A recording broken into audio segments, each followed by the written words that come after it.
Hi everyone, this is our channel, Around My Story. Please like, share and subscribe. Hey, my name is Rachel. In high school, the homecoming dance was coming up. I happened to confide that I had a crush on a popular guy to another girl in my class. Unbeknownst to me, they were very, very good friends, and this girl offered to put in a good word for me. The next day, she told me my crush would totally say yes if I asked him.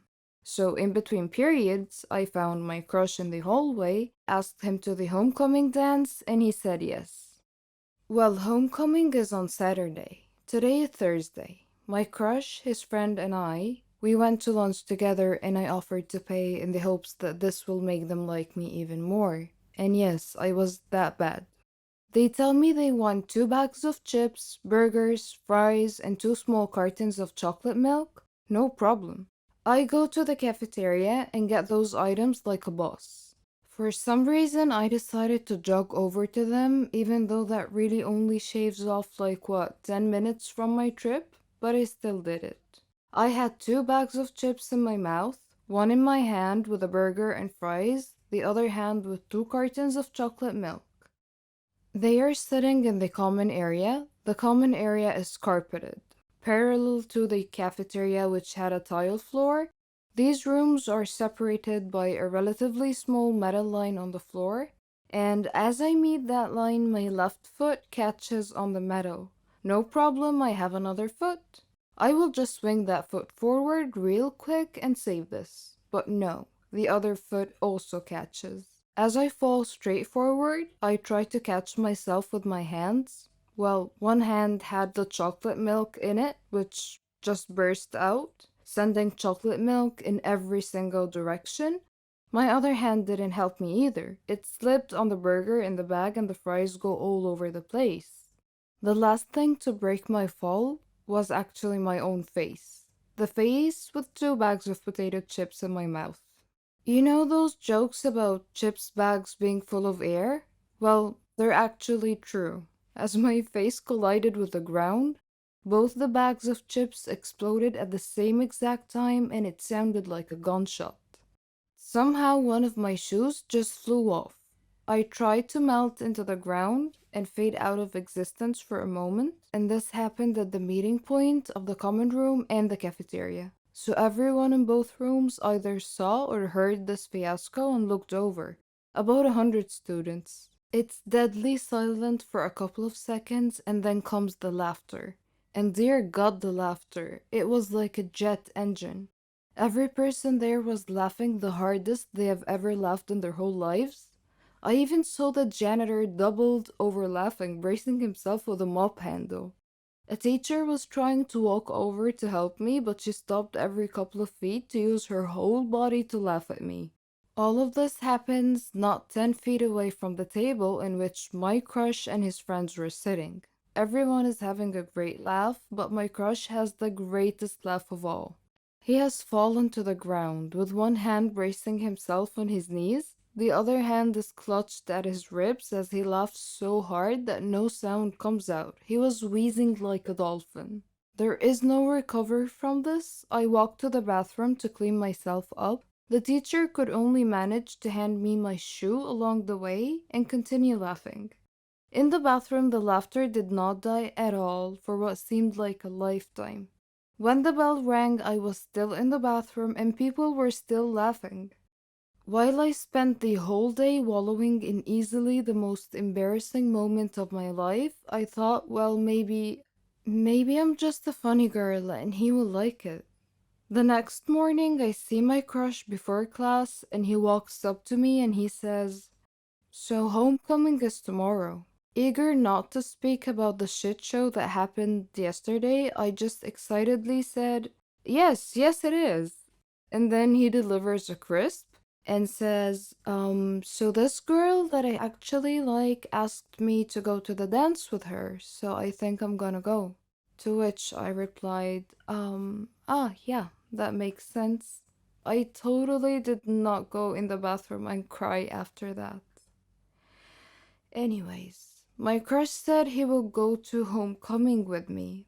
The day before, I tripped with his lunch and face planted into a pool of random ingredients in front of the entire class.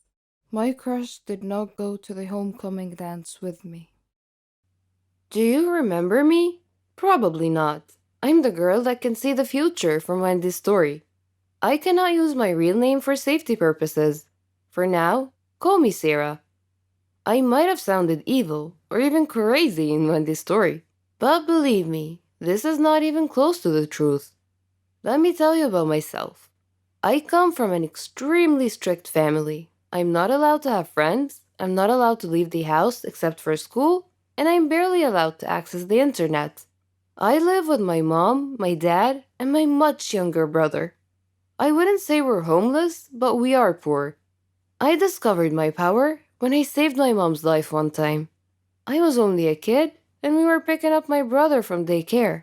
Right before my mom crossed the street, I blacked out and had my very first vision. I ran out of the car and screamed for her to stop.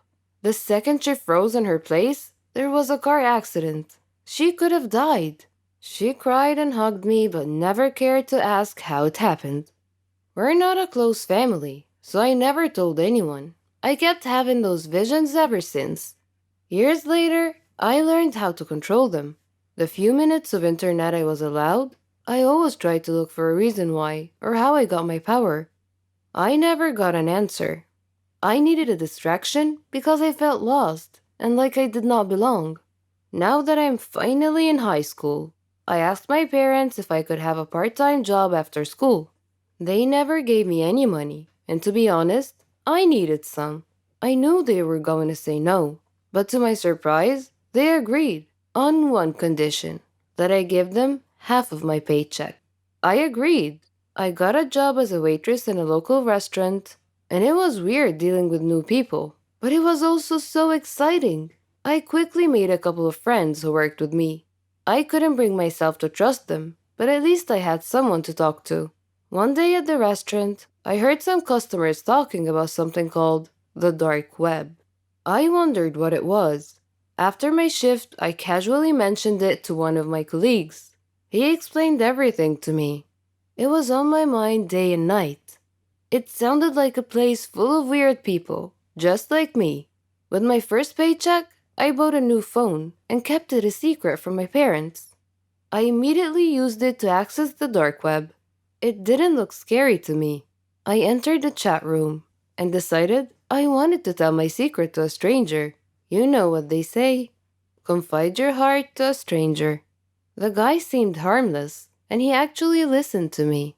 Next day, I found an email from an unknown address. It was a picture of my house. I got so scared, and I turned off my phone. I went to school, and when I came back, my phone was turned on. There was another email, and it read, "You're going to help us accomplish a few missions. You'll get your share of the money. Meet me at this address at 11 p.m. tonight.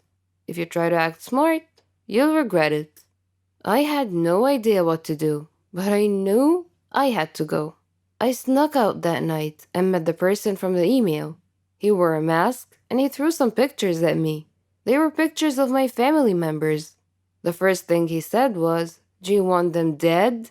I shook my head. He said, "A quick test. What's going to happen in a few seconds?" I opened my eyes wide and said, "A black car will come pick us up." He nodded his head in approval. He blindfolded me and put me in the car. After a few minutes, he said, "You're coming with me. The guys here will do the work, and you will guide us." I nodded my head, even though I didn't know what he was talking about. Much later, they drove me back to the same address, gave me some cash, and threw me out the car. I removed the blindfold, and it was already morning.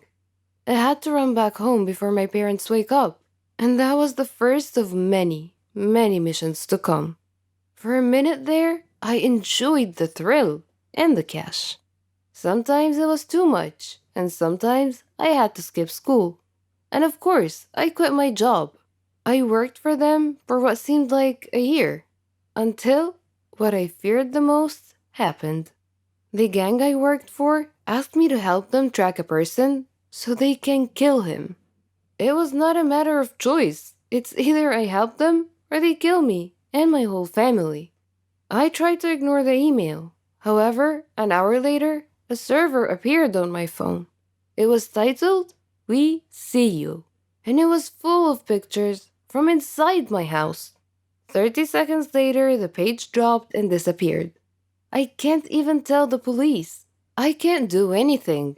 That is when it occurred to me that the only untraceable person in the whole world is Wendy. Next day at school, I looked all around for her. I finally ran into her in the bathroom. I couldn't utter a word. I only had one hope, that she would hear my thoughts. I focused as hard as I can to think loud and clear. Wendy was fixing her lipstick in the mirror, and after a few minutes, she dropped her lipstick and looked at me. I begged her inside my head to keep her mouth shut. She blinked twice and left. The mission is happening in 24 hours. What if Wendy can't help? I didn't get a second of sleep that night. I know you think I'm a bad person, and I won't argue much, but killing someone was crossing the line. I wanted to get out of this long ago, and I couldn't. Now I have to help them kill an innocent person? Time just flew by. I got an email, and I had to drag myself to meet them. Their big boss looked at me and said, "This time you'll get cash and a fake degree. So stop acting like a baby and get to work." I nodded. I thought about giving them wrong information, but I knew I'll get caught. A sniper was waiting for a signal for me to shoot. I was only a few feet away from the victim. I was shaking nonstop. Right before I gave the signal, I heard a police siren. I looked at the sniper and he was about to shoot. I jumped and knocked the innocent man down, but I got shot in the arm. In the blink of an eye, the gang disappeared into thin air. Police called paramedics, and to my surprise, Wendy was here. She practically saved my life. Or are they going to find me and kill me and my family? The police confiscated my phone. My wound was properly taken care of, and they called my parents. To this point, I was not interrogated yet. My parents came, and they couldn't look me in the eyes. A police officer explained what happened and told them, "She's staying with us until further notice." And they all left. Well, except for Wendy. Her dad was cool enough to let her stay with me until police asked her to leave. She looked at me and said, "You owe me one, gangster." And we both laughed. A police officer came and informed us that Wendy will have to stay here as well, for her own safety. She looked at me and whispered, "We'll have a gang of our own when all of this is over." I smiled and didn't say anything. Wendy's face got serious and she asked me, "How am I gonna explain to them what happened in details? We cannot just tell the police we have superpowers." Before I could answer, a police officer came in and took her for questioning. Now, we're both in trouble with the dark web gang and the police. Wendy came back and they took me. She whispered, "We're doomed." I thought to myself so that Wendy could hear me say, "Oh, you think we're doomed? Wait until the gang finds us, and they will." I left the room feeling scared as ever. Do you guys think we'll ever be safe again? Do you think I got Wendy in trouble? Can I ever make up for the mess I made? If you want to know what happened to us, let me know in the comment section below. Don't forget to hit like and subscribe.